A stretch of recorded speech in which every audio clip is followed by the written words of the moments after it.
বিসমিল্লাহির রহমানির রহিম। আজকে আমাদের 11 দলীয় নির্বাচনী ঐক্যের যে প্রক্রিয়া চলছে, সেই 11 দলের একটা বৈঠক ছিল।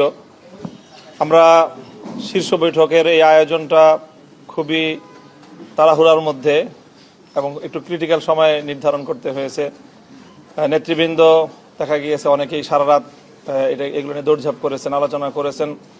তো রাতের গভীরে সিদ্ধান্তটা ফাইনাল করতে হয়েছে এবং সবাইকে সময় মতো অবহিত করা সম্ভব হয়নি।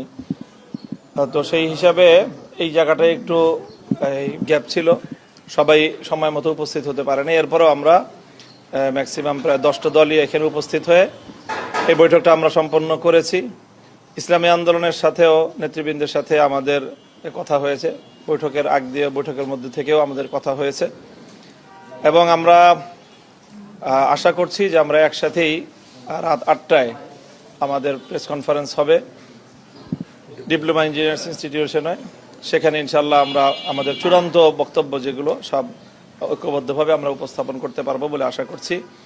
ইসলামী আন্দোলনের ব্যাপারে আমাদের প্রত্যাশা যে ইনশাল্লাহ আমরা যেভাবে একসাথে শুরু করেছিলাম আমরা একসাথেই সামনের দিকে অগ্রসর হতে পারবো, আমরা এখনো আশাবাদী। কি বিষয় উঠে আসছে, মানে একটু আগে যখন আমরা খেলাফতে মজলিসের নায়েবে আমির ওনার সাথে কথা বলছিলাম, আজকে বৈঠকে আপনারা 45টি আসন সমঝোতার ব্যাপারে 45টি আসন কোথায় দেওয়া হচ্ছে ইসলামী আন্দোলনকে, এরকম একটি আলোচনায় এসেছেন, একটু যদি বলেন।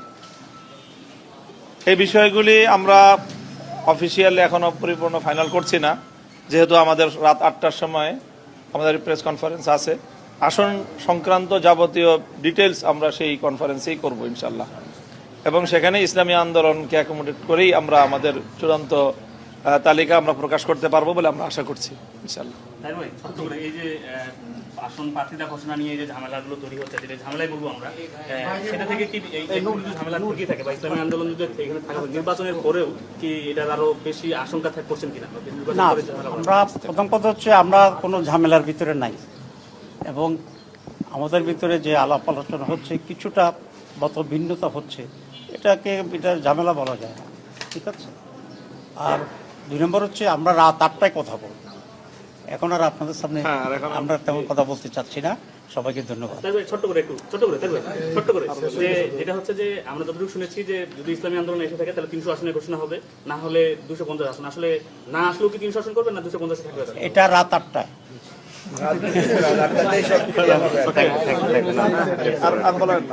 আর ধন্যবাদ সবাইকে, ঠিক আছে।